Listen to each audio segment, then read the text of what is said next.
Well, hey guys, how's it going? Welcome back to the shop.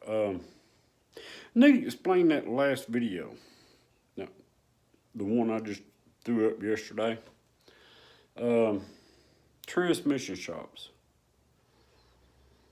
All right, I watch a lot of car stuff on YouTube, just like y'all people do. Uh, I also watch a lot of transmission stuff because I'm always trying to keep up, with the electronic stuff.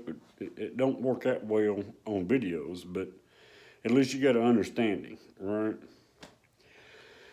So, what spurred that video was I was out here in the shop and I was watching some transmission shops, and I think I watched four, no, it's five of them, and every one of them was like, well, we don't do takeout anymore, you know.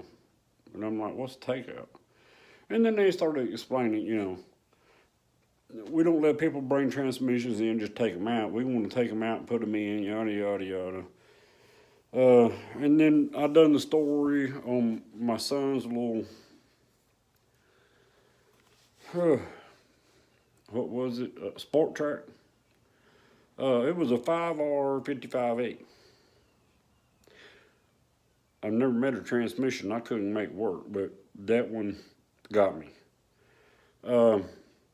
So, like I said, man, I told y'all, I'll get past this here in a minute.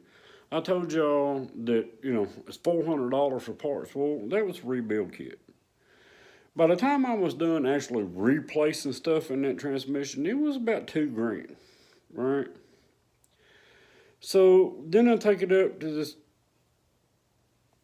national company in Bowling Green, Kentucky. And they don't want to take it in, they don't want to do this, they don't want to do that, yada, yada, yada. Same thing I was fussing about on the last video, right? So they finally decided to take it in, and, he told me $4,000. And I'm like, that's freaking ridiculous, man. I done been through it, right? So I've got $2,000 invested in this thing. I know everything in there is new. Just don't understand why it's not keeping. It wasn't keeping pressure in a couple of places, and it wasn't shifting right, And don't even talk about me about shift solenoids. I replaced every one of them. Them things was expensive from the Ford dealer. That was before I figured out, I could get them somewhere else. So, anyways, they decided all right, we'll do it. They got into it, tore it apart, found out everything was in there new. So I got it back for $1,800 because they didn't have to buy anything. That transmission ran, God is my witness, 3 weeks and died. And the only way they'd take it in was no warranty. Watch out for that bullcrap. So it died. My son just got fed up with it, and he just went down to the freaking pull apart or junkyard, bought him a transmission for $250, and he rode around on that thing for 3 years. So the moral of this story is, don't trust any of these transmission people. I don't care how good you think you are or anything like that. Transmissions are hit and miss. If you don't know every little thing, I mean every little thing, all the passages, what looks for, you follow me? It don't make no difference. You're not smarter than I am, right? And that's another thing that kind of ticked me off about that crap. What makes you think you're smarter than me? I have a real problem with that when I get, talked to in that fashion. But anyway, there you go. That's the reason that video got shot up there. Let's move on to this Captiva. This ain't gonna take but 2 or 3 minutes. How? We finally got our timing cover gasket, right? All right, so I was talking about this steel ring. Okay, here it is, right here. All right, and it's machined. It goes somewhere, and I first thought maybe, you know, this, but no, it came on. It came from this boss right here. You got a little stud sticking out, you know, and well, not a stud, but a little piece sticking out from the block, and it was hanging up in there on that. So my question is, when we took this thing off, this cover, did it fall from here and just get lodged here? There's no place for it to go up here and get lodged here, but that's where we found it at, inside that motor. If anybody's done this job before knows where that little ring goes, please leave something in the comments. These little 2.4s, man. This here is your oil pump.